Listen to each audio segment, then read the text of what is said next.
যায়। ঠিক কথাগুলোকে বসে বসে পাই পাই করে শুনে নিলাম, জেনে নিলাম, কিন্তু নিজে সেটাকে গ্রহণ করতে পারলাম না, করে দেখাতে পারলাম না, বরং তার বিরুদ্ধাচরণ করলাম। এটা যদি হয়ে যায় তাহলে রব্বুল আলামিনের কথা অনুযায়ী সে লোকটা কল্যাণপ্রাপ্ত নয়, এ লোকটা নাজাত পাবে না। এবার আপনার সামনে যেটা জিজ্ঞাসা, এখান থেকে শুরু করে রোড পর্যন্ত এই যে 1000-4-5 লোক আপনারা বসে আছেন এবং মা বোনেরা আপনাদের তুলনায় বেশি বসে আছেন, কোনো এক আল্লাহর বান্দা শুধু এরকম আঙুলটাকে নিজের সিটে বসে আমাকে এর উঁচিয়ে ধরে বলতে পারবেন আপনি কোন বিষয়ে ওয়াজ শুনেননি আপনার জীবনে? বলেন তো, যে আমি এই বিষয়ে ওয়াজ শুনিনি। সুদের ওয়াজ শুনেননি? শুনেছি। মদের ওয়াজ শুনেননি? শুনেছি। পর্দার ওয়াজ শুনেননি? শুনেছি। ব্যভিচারের ওয়াজ শুনেনি? শুনেছি। গীবাতের ওয়াজ শুনিনি? হ্যাঁ শুনেছি। পিতা মাতার সঙ্গে অসৎ ব্যবহার করার কি পরিণাম হবে ওয়াজ শুনেছেন? বলছে হ্যাঁ শুনেছি। হালাল কথা জেনেছেন, হারাম জেনেছেন? বলছে হ্যাঁ জেনেছি, শুনেছি।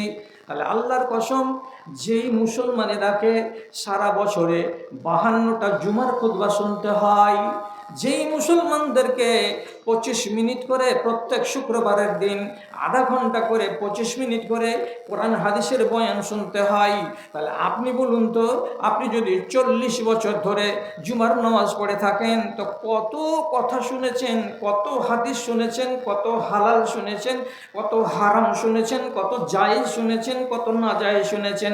আল্লাহর কসম, একটাও জিনিস আপনার অজানা নয়, একটাও অজানা নয়, সব জানেন আপনি। তো জেনে নিয়েছেন, নেওয়ার পরে অবস্থাটা কি দাঁড়িয়েছে এটা তো জিজ্ঞাসা। আপনি তো জেনে নিয়েছেন সুদের কথা, মদের কথা, শিরকের কথা, জাদুর কথা, ব্যভিচারের কথা, গীবতের কথা, পরনিন্দার কথা, বেহায়া হওয়ার কথা, হারাম খাওয়ার কথা, সব কথাই জেনেছেন। জানার পরে পজিশনটা কি দাঁড়িয়ে আছে সেদিকে এবার চোখ দিয়ে তাকান। আমি কি ঠিক সেই রকম হতে পেরেছি বা তার 4 আনা হতে পেরেছি? কীরকম? রাসূলুল্লাহ এলেন তো সারাটা আরবের যত দেশ ছিল, এলাকা ছিল, শহর ছিল, সব জায়গাতে শুধু গ্লানি আর গ্লানি, গন্দেগি, ময়লা আর আবর্জনা, তার ভেতরে মানুষেরা হাবুডুবু খাচ্ছিল। সভ্যতা বলে কোনো জিনিস ছিল না। যেদিকে তাকান চুরি, যেদিকে তাকান ডাকাতি, যেদিকে তাকাবেন মায়েদের আবরুকে নিয়ে খেলা, যেখানেই দেখবেন মদের রমরমা বাজার, যেখানেই দেখবেন মারামারি, কাটাকাটি, হানাহানি, যেখানেই দেখবেন দেখতে পাওয়া যাবে মহিলা মেয়েদেরকে জীবন্ত কবর দেওয়া, ওই জায়গায় শান্তি বলে কোনো জিনিস ছিল না। এই মানুষগুলোকে রব্বুল আলামিন সোজা ভাষাতে কোরআন মাজিদে বলছেন, কুনতুম আলা শাফা হুফরাতিম মিনান নারে, তোমরা সবাই আগুনের কিনারায় দাঁড়িয়েছিলে। সবাই কেন আগুনের কিনারায় দাঁড়ালো? যেই মহিলা বেশ্যাগিরি করতো জাহিলিয়াতের যুগে, ওই হালাতে যদি মরে যায় তো সে আগুনে যাবে। যেই মানুষটা রাস্তা ছিনতাই করে পেট চালায়, ওই হালাতে যদি মরে যায় তাহলে সে আগুনে যাবে। যেই মানুষটা মদ খেয়ে খেয়ে জীবন কাটায়, সে হালাতে মরে গেলে সে কবরে আগুনে যাবে। এই রকম যত লোকগুলো ছিল সবাই দুর্নীতিগ্রস্ত, সবাই দুর্নীতিগ্রস্ত।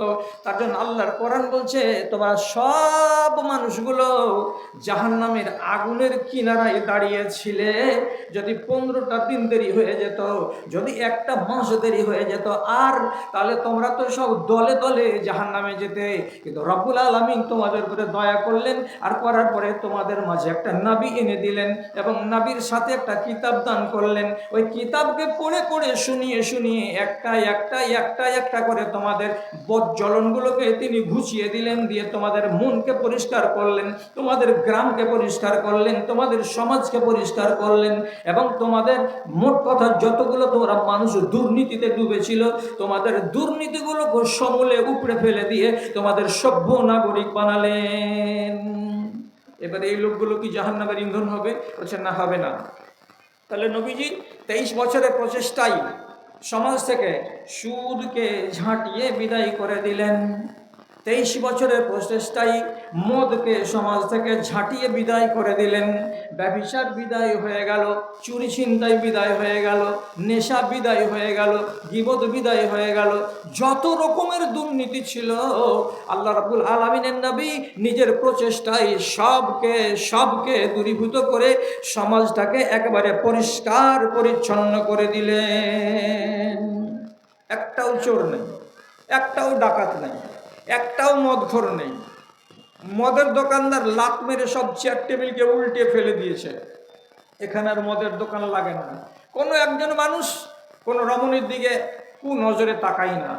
এমন পর্যন্ত সহিহ হাদিস বলছে যে ইরাকের বাসরা নগরীর হীরা অঞ্চল থেকে একটা 16 বছরের যুবতী নারী উঠে চড়ে 12 দিনের রাস্তা মক্কা আসছে, আর আবার এখানে তুয়া করে টরে আবার হেরা শহর চলে যাচ্ছে।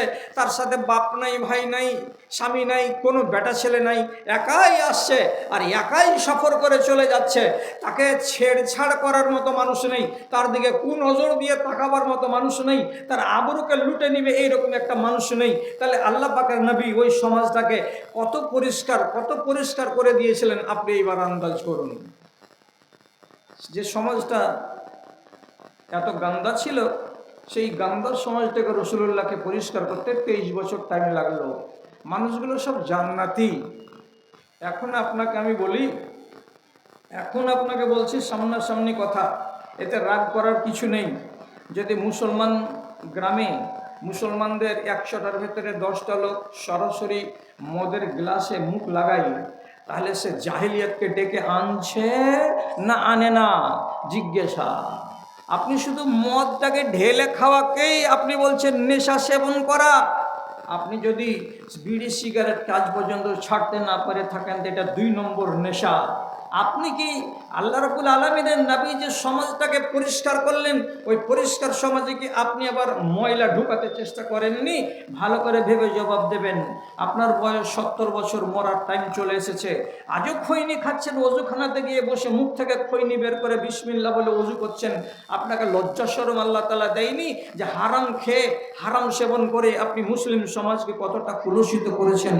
কোন মানুষ যে সমাজ থেকে নবীজি ব্যভিচারকে একবারে সমূলে উৎখাত করে দিলেন, একটা মানুষ পাওয়া যায় না যে মানুষটা ব্যভিচার করে বা করবে।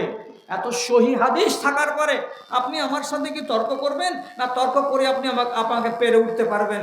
একদম স্পষ্ট মুসলিম শরীফে হাদিস আছে, মদিনার একটা বেশ্যা নারী ধান্দাটা করতে হচ্ছে শারীরিক সম্পর্ক, শারীরিক নিজের শরীরকে বিক্রি করে কামাই করত। এক সাহাবী গেলেন, গিয়ে বলছেন যে আমার এই 2টা দিরহাম নাও আর আমাকে সুযোগ দাও তোমার সঙ্গে শারীরিক সম্পর্ক কায়েম করতে।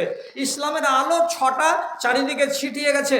সেই বেশ্যা নারীটা স্পষ্ট ভাষাতে ওই সাহাবীকে দিয়ে বলছে, মাহালান, থেমে যাও, থেমে যাও। ইন্নাল্লাহা কাদ জাআ বিল ইসলামে, ইন্নাল্লাহা তাবারাকা ওয়া তাআলা কাদ যাহাবা বিল জাহিলিয়াতে ওয়া জাআ বিল ইসলাম। রব্বুল আলামিন আরবের দেশ থেকে জাহেলিয়াতকে মুছে দিয়েছেন। এখানে বর্বরতার যুগের কোনো কিছু চলবে না, কোনো কিছুই চলবে না। তার ভেতরে জেনা হলে একটা বর্বরতা, এটাকেও মুছে দেওয়া হয়েছে এবং ইসলাম এসেছে, আসার পরে শান্তি দিয়েছে। ইসলাম নিষেধ করেছে এই ব্যবসা করা চলবে না, তার জন্য আমি এই ব্যবসা বন্ধ করে দিয়েছি। আল্লাহর বান্দা কালকে থেকে আসবে না, আল্লাহর বান্দা কেউ তোমরা আমার কাছে আসবে না। আমি জিন্দেগির মতো তওবা করেছি, কেন যে ইসলাম আমাকে নিষেধ করেছে, তোমাকেও নিষেধ করেছে। আমি যেমন নিজের ইজ্জত বিলি করতে পারবো না, তুমি তোমার ইজ্জতকে আমার কাছে ক্ষয় করতে পাবে না। আমরা দুজনই সংযমী হয়ে থাকবো, কেন যে এটা হলো কোরআনের নির্দেশ। সে ব্যবসা বন্ধ করলো, তারা এইগুলো কাজকে জিন্দেগির মতো ছেড়ে দিল, সমাজটাকে পরিষ্কার করেছে। তারপরে এই লোকগুলো কেমন হলো? তা হযরত ওমর বলছেন, আযাল্লাহু বিল ইসলাম, আমরা ছিলাম লাঞ্ছিত জাতি, আমরা ছিলাম ধিকৃত জাতি, আমাদের মতো ছোট লোক আল্লাহর দুনিয়াতে কেউ ছিল না। আরে বাপের মরে যাওয়ার পরে বাপের স্ত্রীকে বিয়ে করে নিয়েছে ছেলেতে, এটাও নোংরামি আরবের লোক করেছে। এতগুলো নোংরামি, কবর থেকে লাশের গা থেকে কাফনকে চুরি করে নিয়েছে, এত বড় নোংরামি করেছে। নিজের ঔরুজাত মেয়েকে জীবন্ত কবর দিয়েছে কোন সাহাবী, 8টা মেয়েকে, এত বড় নোংরামি তারা করেছে। নিজের বেটিকে বিবাহ দেওয়ার আগে 10 জন ছেলের কাছে রাত কাটাতে তাকে বাধ্য করেছে, আর একটা ছেলের সঙ্গে শেষের বেলায় জীবন বাসর হয়েছে। বাকি 9টা ছেলে বিনা পয়সাতে তার মেয়ের কাছে থেকে রাত কাটিয়ে চলে গেছে। বাপ করিয়েছে এইগুলো, এতগুলো জিল্লতি আর এতগুলো লাঞ্ছনা এই জাহিলিয়াতের যুগে ছিল, এগুলো সব চলে গেল। আর বিয়ের সমাজটাকে নবীজি এমন করে সুন্দর করে গড়লেন যে হযরত উমর বলছেন, আযানাল্লাহু বিল ইসলাম। আমরা ছিলাম ছোট লোক, আমরা ছিলাম লাঞ্ছিত জাতি, আমরা ছিলাম ধিক্কৃত জাতি, আমাদের মতো ব্যাড হ্যাবিট আল্লাহর জগতে কেউ ছিল না। এখন আমরা ইসলামকে ধরেছি, আর ধরার পরে আমরা কি হয়েছি? আযানাল্লাহ, আল্লাহ রাব্বুল আলামিন সারা পৃথিবীর মানুষের উপরে আমাদেরকে ইজ্জত দিয়েছেন। আমাদের মতো শ্রেষ্ঠ জাতি, আমাদের মতো উন্নত জাতি, আমাদের মতো মুহাজ্জাব, আমাদের মতো ভদ্র কোনো সোসাইটিতে কোনো মানুষ নেই। মুসলমানের মতো পাক, মুসলমানের মতো পবিত্র, মুসলমানের মতো ভদ্র, মুসলমানের মতো রুচিশীল মানুষ আল্লাহর দুনিয়াতে আর কোনো সমাজে নেই। এটা হযরত উমরের মতো লোক জোর গলায় দাবি করেছেন। কেন, কিসের জন্য দাবি করলেন? দাবি করার পিছনে একটাই কথা, আপনার চোখকে নিয়ন্ত্রণে রাখা হয়েছে আইনের দ্বারাই। কি দেখবেন কি দেখবেন না ঠিক করে দিয়েছে আল্লাহর কোরআন, নবীজির হাদিস। আপনার কানকে নিয়ন্ত্রণ করা হয়েছে আইনের দ্বারাই। কি শুনবেন এবং কি শুনবেন না সেটাকে ধার্য করে দিয়েছে আল্লাহর কোরআন এবং নবীজির হাদিস। আপনার মুখ কি কথা বলবে, আপনার মুখে কোন জিনিসটাকে ঢুকাবেন, আপনার খাবারের তালিকায় কোনটা থাকবে কোনটা থাকবে না, সেটাকে আবার আইন দিয়ে আল্লাহ রাব্বুল আলামিন বেঁধে দিয়েছেন। এটা খাবে, এটা খাবে না, এটা বলবে, এটা বলবে না, এটা তোমার জন্য খাওয়া হারাম, এটা তোমার খাওয়া হালাল। এই করে রাব্বুল আলামিন আমার মুখকে আইনের সঙ্গে বেঁধে দিয়েছেন, আমার হাতকে আইনের সঙ্গে বেঁধে দিয়েছেন, আমার যৌনাঙ্গকে আইনের সঙ্গে বেঁধে দিয়েছেন। আমি আমার ইজ্জত কোথায় ব্যবহার করব, কার কাছে ব্যবহার করব, কার কাছে ব্যবহার করা জায়েজ আছে, কার কাছে ব্যবহার করা জায়েজ নয়। রব্বুল আলামিন আমার সারা শরীরে নাট লাগিয়ে দিয়েছেন, বল্টু লাগিয়ে দিয়েছেন। দেওয়ার পরে বলেছেন, ও মুসলমান, তোমার পেশাবকেও আইন দিয়ে বেঁধে দেওয়া হয়েছে, জানো না জানো না? তোমার পায়খানাকেও আইন দিয়ে বেঁধে দেওয়া হয়েছে, তুমি জানো না জানো না? তোমার ঘুমাবার কালে বিছানটা কোন দিকে হবে সেটাকেও আইন দিয়ে বেঁধে দেওয়া হয়েছে, তুমি জানো না জানো না? এতগুলো আইনকে যখন একটা মুসলমান মানে, তখন সে উৎকৃষ্ট মানের মানুষ হয়ে যায়। খেয়াল আছে? পিশাব কোন দিকে মুখ করে করবেন? পশ্চিমে না। কে মানা করেছে? রাসূলুল্লাহ মানা করেছেন। এদিকে মুখ আর এদিকে মুখ করে পিশাব হবে, পায়খানা হবে, আইনে বাঁধা নেই। আপনার বিছানা সাধারণত নিয়ম হলো কোন দিকে পা হওয়া, কোন দিকে পা হওয়া, পশ্চিম দিকে পা হওয়া, পূর্ব দিকে পা হওয়া, এটা তো নয়। আপনার বিছানা হবে উত্তর দিকে অথবা দক্ষিণ দিকে পা করে ঘুমানো। তাহলে আপনার শোয়াটাকেও আল্লাহ রাব্বুল আলামিনের নবী আইনের শৃঙ্খলায় বেঁধে রেখেছেন। তাহলে আমি কত সভ্য, আমি কত ভদ্র, আমি কত মুহাজ্জাব, কিসের দ্বারাই? আল্লাহর আইনকে মেনে নেওয়ার দ্বারাই। এখন এতটি মুসলমান আপনারা আছেন, আপনি নিজের সমালোচনা করুন। এটাকে বলা হয় মুহাসাবা, মানে নিজের নফসের হিসাব করা। আপনি নিজে হিসাব করুন, কটা আপনি আইনগুলোকে মেনে নিজেকে বলতে পারবেন আমি ভদ্র মুসলমান, আর কটা নারী সে নিজেও বলবে আমি ভদ্র নারী, আমি ভদ্র একজন মুসলমান। যদি রোগ আমাদের দেশের ভেতরে থেকে যাই, বিসমিল্লাহির রহমানির রহিম, আপনি আমাকে কড়া কথা বলিয়েন না, কেন যে আমি 65 বছর বয়সের বৃদ্ধ মানুষ, কাউরি কড়া কথা আমার জানে সইবে না। আর আমি কাউকে কড়া কথা বলবো না, এবং কথা দিয়েছি ফালতু কথা আপনাকে বলবো না। আপনারা কেউ 2-3টা লোক এমনি করে হাত তুলবেন তো। আবু বকর সিদ্দিককে তার চাকর একদিন খানা খাইয়েছিল, খানা খাইয়ে দেওয়ার পরে আবার ওই চাকর জিজ্ঞেস করে বলছে, আজকে যে নাস্তাটা খানাটা খেলেন আমি যে আপনাকে খাওয়ালাম, কোথা থেকে খেয়েছেন খানাটা, কোন ইনকাম থেকে জানেন? তো আবু বকর বলছেন না জানি না। রাখালটা কি বলছে, চাকর কি বলছে, আমি জাহিলিয়াতের যুগে ফালতু গল্প বলে রাত কাটিয়েছিলাম একটা লোকের সামনে, এই গল্প বলার বিনিময়ে আমি 2 দিরহাম পেয়েছিলাম, সেই টাকা থেকে আপনাকে আটা কিনে এনে তরকারি বানিয়ে খাইয়ে দিলাম। হযরত আবু বকর বলছেন, এমন হারাম রুজি তুমি আমাকে খাইয়ে দিয়েছো, খাওয়াবার আগে তুমি আমাকে বলোনি? সহিহ হাদিস, কা মাফি বাতনিহি, যেটা খেয়েছিলেন 15 মিনিট আগে, বাড়ির বাইরে গেলেন, টুটিতে এমনি করে হাত ভরে দিয়ে সঙ্গে সঙ্গে খানাটাকে বাইরে উগরিয়ে ফেলে দিলেন। দেওয়ার পরে বলছেন আল্লাহ রাব্বুল আলামিন আমাকে হারাম গিজা থেকে বাঁচিয়ে নিলেন। উনি হারাম খেয়েছি জানতে পেরে সাথে সাথে উগরিয়ে দিলেন যে এটা হারাম, আমার খাওয়া চলবে না। তাহলে এরা কতটা সাবধানী ছিল, এখন আপনি কতটা সাবধানী? আজান পড়ছে, সমস্ত লোকেরা দৌড়ে মসজিদে যেত। এখন আজান পড়ছে ইসলামপুর হরিপুর গ্রামে, 20টা লোক আসছে, বাকি লোকটি আসছে না, কেউ আসছে না। 20টা লোক ছাড়া 25টা লোক ছাড়া কেউ নামাজে আসে না। তো তাহলে ওই লোকগুলো কি কানে আজান শুনতে পায়নি? নিশ্চয় পেয়েছে। এলো না কেন মসজিদে? নামাজ পড়বে না বলে। তো তাহলে পরে আপনার ইমানটা কি সেই যুগের ইমানটা যাকে রাসূলুল্লাহ বলেছিলেন তুমি আগুনের কিনারায় দাঁড়িয়ে আছো, জলদি করে এদিকে এসো, এসে গেল, তো ইমানটাকে বাঁচালো, নিজের নফসকে বাঁচালো।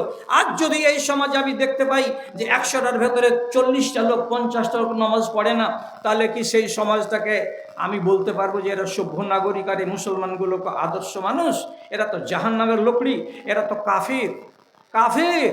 আপনি তর্ক করবেন আমার সঙ্গে? আমি জিন্দাই আমি বলছি এগুলো হলো ইবলিশ, শয়তানের আপন ভাই, নিজের ভাই। কেন? ইবলিশ কটা সিজদা হজম করেছিল বলুন? কটা? কটা? একটা। ইবলিশ একটা সিজদা হজম করেছিল, লাত পড়ে গেছে কপালে। আর আপনি কটা সিজদা হজম করলেন সারাটা 24 ঘন্টাতে? 12 রাকাত সুন্নাতে মুআক্কাদা, 17 রাকাত হলো আপনার ফরজ, 17 রাকাত। 12 আর 17তে হলো কত? 29 রাকাত। আর 1 রাকাত হলো আপনার কি ভেতরের নামাজ। তাহলে 30টা রাকাত আমাকে অন্তত নামাজ পড়তেই হয়। 30 রাকাত নামাজের 60খানা সাজদাকে আমি হজম করেছি।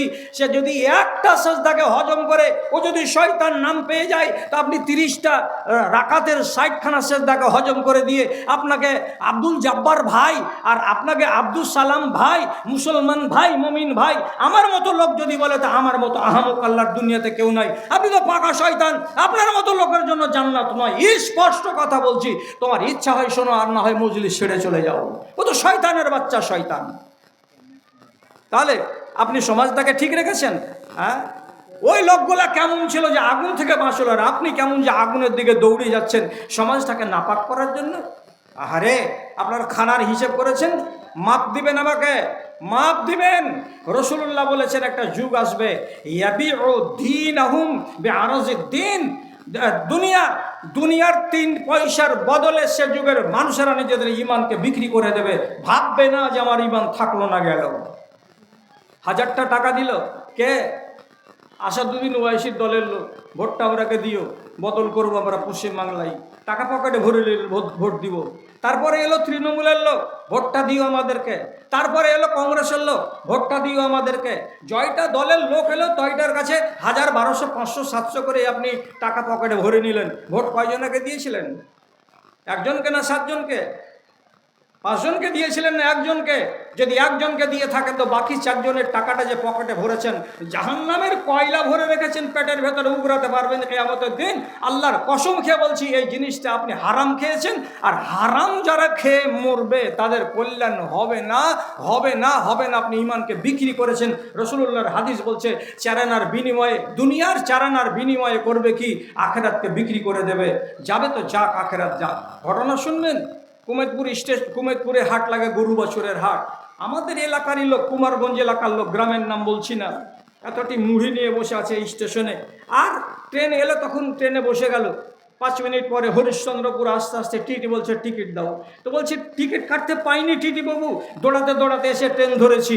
কারণ যে দেখ তোমাদের চরিত্র খারাপ, তোমরা টিকিট কাটো না। তো বলছে রোজা মুখে বলছি, এ দেখেন মুড়ি নিয়ে বসে আছি, ইফতার করবো খানিক পরে। টিটি তখন বলছে আল্লাহ তো পাক্কা ইমানদারের বেটা, রোজা খুলবে বলে মুড়ি নিয়ে বসে আছে, টিকিট কাটতে পারেনি, দৌড়ে ট্রেন ধরেছে, এটাই সত্য কথা। দে বাবা ভাড়াটা দে। তো ও তো 100 টিটিরা 10টা টাকা বের করে গোটায় না দিয়ে এমনি করে টিপে টিপে 5টা টাকা বাহির করে দিচ্ছে। তখন টিটি বলছে 10 টাকা। বলছে আরে বাবা রাখ না, তোর 5 হোক আর তাহারও 5 হোক। তাহলে 5টা টাকাকে নিজের পকেটে রাখবেন বলে, 10টা টাকা সরকারের ঘরে দেবে না বলে টিটির সঙ্গে চুক্তি করলাম, 5-এ 5 করে বিক্রি করলেন কাকে? তো রোজাকে। রোজা মুখে বলছি, দৌড়ে দৌড়ে ট্রেন ধরেছে, টিকিট কাটতে পাইনি। তোমার মতো জালিম জল্লাদ আল্লাহর দুনিয়াতে কে আছে? আমি বলছি, পাটনা থেকে যখন বাড়ি যেতাম, রাস্তাতে দেখতে পেতাম গলিতে, এক মহাজনের গলিতে ঘর ঘর ঘর ঘর করে ধান ভাঙা মেশিন চলছে, আর তার দোকান আবার বাড়িতে লাগা নেই, সামনেকার রোডের তারে হুকিং করে লাগানো আছে, আর বসে বসে উজু করছে। আর কতক্ষণ লাগবে রে?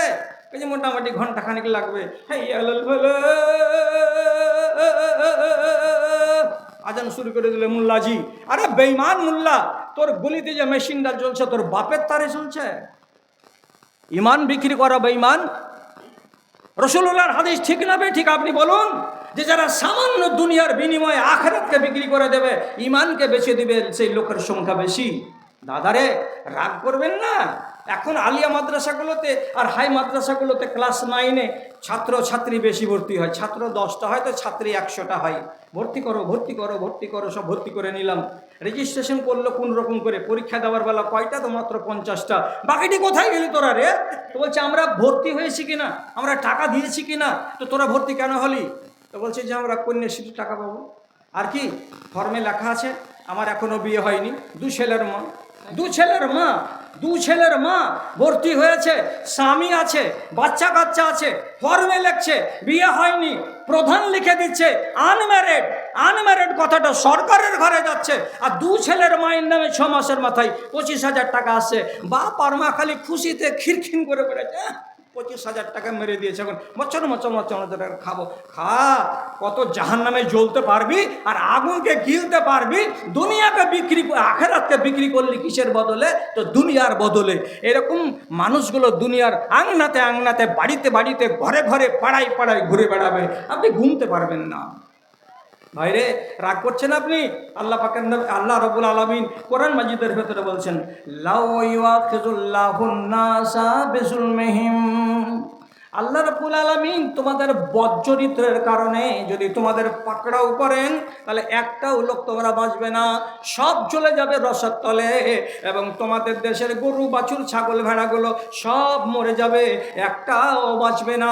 কিন্তু রব্বুল আলামিন বলছেন, আমি দয়াবান, আমি তোমাদের জুলুমের বিনিময়ে তোমাদেরকে দুনিয়াতে গিরফত করি না, আমি তোমাদেরকে পাকড়াও করি না, আমি ঢিল দিয়ে রেখেছি। ওয়ালাকিন ইউআখিরুহুম, আমি ঢিল দিয়ে রেখেছি। তার মানে এটা নয় যে তোমার হিসাব নেব না। যখনই তোমার সময় চলে আসবে, তখন তোমাকে দপ করে তোমার টুটিতে রশি লাগিয়ে দিয়ে মালাকুল মউত নিয়ে চলে যাবে। তুমি তওবা করার টাইম পাবে না, তুমি ইস্তেগফার করার টাইম পাবে না। তোমার কারণে, আমার কারণে দুনিয়াতে অশান্তি হচ্ছে, আর এই অশান্তির কারণে রব্বুল আলামিন বলছেন যে তোমাদের জুলুমের জন্য যদি আমি ধরতাম তোমাদেরকে, প্রত্যেকটা মানুষ তোমরা ফেঁসে যেতে, কেউ রেহাই পেতে না। কটা মানুষ সাধু আছে আমাদের এলাকায়? কটা মানুষ আছে? থামতে পারবেন হাদিসগুলো? জাল কথা নয় একটাও। আব্দুল্লাহ বিন উমর রাদিয়াল্লাহু তাআলা আনহু বলছেন যে সায়াতি আলান নাসি জামানুন, মানুষের সামনে একটা সময় আসবে, ইয়াখরুজুনা মিন সলাতিহিম, ওরা 40টা লোক ফজরের নামাজ পড়ে বাইরে আসবে। কেউ চাপ্পাল পরছে, কেউ রোডে এসে দাঁড়িয়ে আছে, আর কেউ তসবিহ করছে, কেউ বেরিয়ে আসার জন্য প্রস্তুতি গ্রহণ করেছে।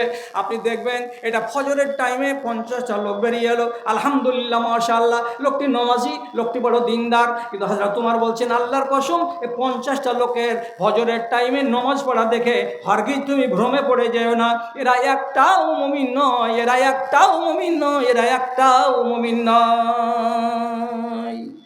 আমার বাবার কথা, এটা আমার বাবার কথা। কার কথা বলছি? হযরত আব্দুল্লাহ বিন উমর রাদিয়াল্লাহু তাআলা আনহু বলছেন 40টা লোক নামাজ পড়লো, একটাও মুসলমান মুমিন নয়, একটাও মুমিন নয়। এরা কি গো? বলে এরা সব মুসলমান। মুসলমান কাকে বলে? মুমিন কাকে বলে? তফাৎ জানেন কি? নামাজও পড়ো, চুরিও করো, মুসলমান। রোজাও রাখো, হজও করো, যাকাত দাও, আর বেটিকে সম্পত্তি থেকে কচু কাটা করে দাও, এটা কি? তো মুসলমান। বিবাহ করার কালে 1,00,000 টাকা শ্বশুরের কাছে গলাতে বংশী লাগিয়ে আদায় করে নাও, এটা হলো মুসলমান। হারামও করবে, হালালও করবে, এটা হলো মুসলমান। আর যে লোকটা জীবনে হারামে পা দেবে না, শুধু হালাল হালাল জায়েজ করে যাবে, যেটা রব্বুল আলামিনের আদেশ সেটাই মেনে যাবে, এই লোকটা হলো মুমিন। যেই মুমিন মরে গেল, কিয়ামতের দিন আল্লাহ তাআলা তার বিনা হিসাবে জান্নাত লিখে রেখেছেন। আর যারা মুসলমান হয়ে মারা যাবে, হতে পারে 1000টাতেই একটা প্রথম চান্সে জান্নাত যাবে, আর না হলে বাকি 100টার ভেতরে 99টাই মুসলমানকে আগে জাহান্নামে যেতে হবে। হয় একদিনের জন্য, না হয় 2 দিনের জন্য, হয় 1 মাসের জন্য, না হয় 1 বছরের জন্য। কেন যে তুমি মুমিন হয়ে মরনি, তুমি মুসলমান হয়ে মরেছ। কি একটা মহিলা পর্দা করে না, নামাজ পড়ে, এটা কি? এটা হলো মুসলমান। একটা মেয়ে ছেলে পর্দা করে বটে, নামাজ পড়ে না, এটা কে? এটা মুসলমান। এটা মুমিন নয়। মুমিন কারা? যারা আল্লাহর আদেশকে মানে আর নিষেধকে বর্জন করে চলে, আর জীবনে কোনোদিন নিষেধের দিকে হাত বাড়ায় না, পা বাড়ায় না, তারা হলো মুমিন। আব্দুল্লাহ বিন উমারকে জিজ্ঞেস করা হলো, 40টা মানুষকে টেনে বের করে দিলে একটাও মুমিন নয় বলে, কিসের জন্য এটা কাজ করতে গেলে? বলছে তুমি নিজে চেক করো। উনি 3টা কারণ বলেছেন। আমি আপনাকে কারণগুলো শুধাচ্ছি আপনার সামনে। উনি যে 3টা কারণ বলেছেন, সেই 3টা কারণের মধ্যে থেকে 3টাকে নিয়ে আরও একটা আপনাকে বেশি করে বলছি, যে এই জন্য তারা মুসলমান নয়। 1 নম্বর কারণ, মিরাজকে মেরে দেওয়া। মিরাজ মারার লোকের সংখ্যা হরিপুরে 100টাতে 5টা আছে। যেমন বিশনপুর আমার গ্রাম, ওখানে 100টার ভেতরে 5টা আছে। বেটাকে জমি দিবে, মেয়েকে জমি দিবে না। জিনরা জাহান্নামী। যদি আপনি লিখতে না পারেন, সাদা কাগজ দেন, ওর নাম লিখে আমি আপনাকে তলে সই করে দিয়ে দিচ্ছি, যে খালি মরতে যা দেরি আছে আর ভুতান শুরু হতে ততটুকু দেরি আছে। তাহলে এমন লোক যদি 1000টার ভেতরে 10টা, না 1000 নয়, ওই 40টা নমাজির ভেতরে যদি 5টা লোক এরকম থাকে, তাহলে এই লোকটা মুমিন নয়, এই লোকটা মুসলমান। তারপরে আর কি পাওয়া গেল? আবার বাঁচতে বাঁচতে বাঁচতে বাঁচতে দেখলাম ওখানে 4টা লোক, 5টা লোক পাওয়া গেল। এরা কি? এরা নিজেদের মালের জাকাত বের করে না, অর্থাৎ ওষুধ। 20 মনে 1 মন ধান লাগবে, 20 মন ভুট্টাতে 1 মন ভুট্টা আল্লাহ নামে দিয়ে দিতে হবে। কেন দিয়ে দিতে হবে? রব্বুল আলামিন বলছে, ইন্নাল আরজা ইয়ারিসুহা মান ইয়াশাউ মিন ইবাদি, ইন্নাল আরজা লিল্লাহ। জমিন হলো আল্লাহ তাআলার, যাকে মালিক বানিয়েছেন ক্ষণস্থায়ী। অতএব আল্লাহর জমিনের ট্যাক্স দিতে হবে 20 মনে 1 মন। যারা 20 মনে 1 মন, 20 মনে 1 মনের অঙ্ক মানে না, তার আমার সামনে বসে আছেন এক গাদা লোক, আপনারা 4000 লোক বসে আছেন। যারাই মানে না 20 মনে 1 মনের ফর্মুলা, সে ভুট্টা হোক অথবা ধান হোক বা আর কোনো ফসল হোক, আমি আল্লাহর কসম খেয়ে বলছি, আপনি মুসলমান, আপনি মুমিন নন। মরার পরে যে প্রথম চান্সে জান্নাতে যাবেন, কোনো মায়ের লাল মৌলবি গ্যারেন্টি দিয়ে লিখে দিতে পারবে না, যেহেতু আপনি ইমানদারি করছেন না, আপনি ইসলামকে মেনে চলছেন। আর যেটা কথা রাসূলুল্লাহ বলেছেন, সেটাকে আপনি বুড়ো আঙুল দেখাচ্ছেন। আর চলুন, 3টা লোক, 4টা লোক, 5টা লোক ওখানে বাছাই করে করে দেখতে গেলাম। আর যদি এমনি করে ঠোঁটটাকে টেনে নিচু দিকে দেখেন, তো দাঁতের ভেতরে জায়গা জায়গা কালো কালো দাগ লেগে আছে। ভাবছি কালো দাগ কেন? এই যে ব্রাশ করছেন, মেশওয়াক করছেন, তারপরে এই অমুক তমুক পাউডারগুলো লাগাচ্ছেন, তো দাঁতে কালো কেন লেগে আছে? তো বাবজি যেদিন থেকে হাজির ভাটাতে আগুন ধরিয়েছে, অর্থাৎ 14 বছর বয়স, সেই বছর ধরে যে খাইনি খাওয়া শুরু করেছে, কবরে যাওয়া পর্যন্ত খাইনি চালিয়েই যাচ্ছে। এটা হলো মুসলমান, এটা মুমিন মানুষ নয়। যে লোকটা আজ পর্যন্ত হারামকে হারাম বলতে পারেনি, সে লোকটা জীবনে কোনোদিন মুমিন হতে পারে না। ওই মজলিসে যদি দেখা যায় 5টা ছেলে পাওয়া গেল যারা বিয়ে করেছে শ্বশুরের কাছে লাখ টাকা নিয়ে, এই ছেলেটা মুমিন নয়, এই ছেলেটা হলো মুসলমান। ভাইরা আমার, তো তাহলে আব্দুল্লাহ বিন উমারের কথাটা কত সত্য, একেবারে বরহক কথা। আপনি কেন টাকা নিলেন? রসুলুল্লাহ জামাই হজরত আলীর বিয়ে হলো, তো কয়টা লোকের বর্তমানে স্পষ্ট লেখা আছে সিয়ার ও আলামিন নুবালা গ্রন্থের ভেতরে। রসুলুল্লাহ বলছেন, না দে আবু বকরকে ডাকো, না দে উমারকে ডেকে আনো, না দে সাদ ইবনে আল ওয়াক্কাস, আমার মামু সাদকে ডেকে আনো। এই 3টা লোককে রসুলুল্লাহ ডাকালেন। আর ডাকলেন কাকে? তো হজরতে আলীকে। আর তিনি নিজে মসজিদে বসে আছেন। টোটাল 5টা লোক, একটা মেয়ের বাবা, আর একটা হলো জামাই বাবু, আর বাকি হলো 3টা লোক। 3টা লোকের বর্তমানে রসুলুল্লাহ বিনা মোহরে নিজের বেটি ফাতেমার বিয়ে পড়িয়ে দিলেন, বিয়ে হয়ে গেল। আপনি কতটি লোক নিয়ে যাচ্ছেন? আল্লাহর কসম, আয়েশারুন নিকাহে বারকাতান, যে বিবাহতে বরকত হবে তার খরচ হবে কম। আপনি নিয়ে গেলেন 12টা বোলেরো গাড়ি। আপনার বেটা কি কাস্টম অফিসার নাকি? খুব বড় জোর তো গুজরাটে কাজ করে, 50,000 টাকা মাস পাই, তার জন্য 12টা বোলেরো নিয়ে আপনি বিয়ে দিয়ে পাঠালেন। একটা বোলেরোকে সাজালেন 5,000 টাকার ডেকোরেশন দিয়ে, আর দেওয়ার পরে বিয়ের অনুষ্ঠানে গিয়ে আপনার যখন কাগজ লেখা হচ্ছে, তখন লিখছে নগদ মোহর লেখো 3,000 টাকা, আর বাকি মোহর 1 লাখ টাকা। ডুবা মরার জন্য পানি মিলল না ওই গ্রামটাতে আপনাকে? হায়াখোরের বাচ্চা, তুমি 5,000 টাকা দিয়ে ডেকোরেশন করো বউ আনা গাড়িটাকে, আর বউয়ের নামে দিচ্ছ তুমি 3,000 টাকা মোহরানা নগদ, আর 1 লক্ষ টাকা বাকি রেখে দিচ্ছ। তুমি কি ফকিরের বাচ্চা? এটা সিস্টেম কতদিন ধরে চলবে? রসুলুল্লাহর বিয়ে দিলেন নিজের জামাই বাবুর, 7 দিন পরে হযরত আলী বলছেন, ইবনে বি ফাতেমা, ইবনে বি ফাতেমা, আপনি আপনার বেটি ফাতেমাকে বিদায় দিন, আমি বাড়ি নিয়ে যাব, আমি আমার সংসার সাজাবো। রসুল্লাহ বলছেন 7 দিন আগে বিয়ে হয়েছে, আজকে আমার বেটিকে তুমি বিদায় নিয়ে যাবে, মোহরানা দাও। আর যেমন মোহরানার কথা আসা, হযরত আলী খালি মাথা চুলকেছেন এমনি করে। কেন কেন?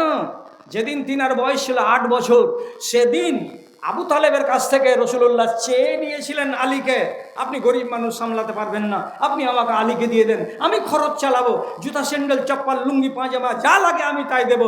রসুল্লাহ দিয়ে দিয়ে দিয়ে দিয়ে দিয়ে দিয়ে দিয়ে 21 বছর বয়সে হিজরতের 2য় সালে যখন বিয়ে লাগলো, তখন মাথাতে ভার পড়লো যে মোহরানা লাগবে। তখন হযরত আলী পরিষ্কার ভাষায় বলছেন, মা ইনদি শাইউন, আমার কাছে কিচ্ছু নাই আল্লাহ রসুল। তখন নবীজি বলছেন, ওইটা বললে হবে না জামাই বাবু, কিছু তো দিতেই হবে, কেন যে মোহরানা হলো মেয়ের হক, বাড়ি যাও কিছু নিয়ে এসো। ওই কিচ্ছু নাই আমার কাছে। নবীজি বলছেন, তোমার বাড়িতে একটা বর্ম আছে লোহার, যেই বর্মটা গায়ে দিয়ে মিলিটারিরা যুদ্ধের ময়দানে নামে, লোহা দিয়ে তৈরি করা হয়, সেই বর্মটার নাম হলো হোতাইমি বর্ম। হোতাইমি বর্মটা তোমার ঘর থেকে ঘাড়ে করে নিয়ে এসো, আমাকে জমা দাও, ওইটাই আমি আমার বেটিকে মোহরানা দিয়ে দেব। আলী রাদিয়াল্লাহু তাআলা বাড়ি গেলেন, হোতাইমি বর্মটাকে 2.5 থেকে 3 কেজি ওজন হবে নিয়ে এসে নাবিজিকে দিলেন। নাবিজি বাড়ির ভেতরে নিজের বেটিকে দিয়ে বলছেন, বেটি ফাতেমা, আমার জামাইবাবু বড্ড গরিব, টাকা পয়সা দিতে পারলো না, তোমাকে 5 দিরহাম মূল্যের এই বর্মটা দিয়েছে, এটা বাজারে বিক্রি করতে গেলে 5 দিরহাম পাওয়া যাবে, অতএব এটাই হলো তোমার মোহরানা, এটা বাপের বাড়ি রেখে দাও, আর দেওয়ার পরে জামাইবাবুর সাথে হাঁটতে হাঁটতে চলে যাও, আমি তোমাকে জামাইয়ের বাড়ি বিদায় করে দিলাম। আহারে, রসুলুল্লাহর জামাই ফাতেমা বেটি, জান্নাতি মহিলাদের সর্দার, তার বিয়ে হলো 5 দিরহামে, আর আপনি হলেন 3 তলা বাড়ির লোক, টাইলস লাগানো আছে, ঝর্ণা বাড়িতে, আর কলিং বেল গেটে, আর এত বড় স্ট্যাটাস আপনার, বেটার বিয়ে দিতে গেলেন তো বোলোরোর ডেকোরেশন যেটা চার্জ, সে টাকাটা তো বউকে দিতে পারলেন না, বাকিতে রেখে দিলেন, আপনার বেটা বাকি শোধ করে দেবে। আপনারা যে হরিপুরের লোক দেখতে পান না, কত কত জানাজাতে আওয়াজ উঠে যাচ্ছে, থামেন মৌলভী সাহেব, জানাজাটা পড়াইয়েন না, কেন যে আমার ভগ্নিপতি আমার বোনকে টাকা দিয়ে যায়নি, মোহরানা বাকি আছে। তাহলে কাছে ইন্না লিল্লাহ, এখন মরার টাইম এগুলো কথা বলছেন কেন গো? বলছে আসলে কথা, মোহর বাকি আছে। বড় ছেলেকে ডাকছে, মুজিবুর রহমান, তোমার বাপের মোহরানা বাকি আছে নাকি? যে না, বলতে পারবো না আমি, ওটা আমার মা জানে, আমার বাপ জানে। তো আমার মামুরা যে বলছে যে মোহরানা বাকি আছে, তাহলে ঠিকই বাকি আছে। তো তোমার বাপ মরে গেছে, তার মোহরানা কে দেবে? আরে ডুবে মরতে সমাজের লোককে কি পানি মিলে না, যে 60 বছর জীবন কাটালে যেই নারীর কাছে তো বাকি ব্যবসা করে কবর চলে গেলে তুমি? আস্তাগফিরুল্লাহ।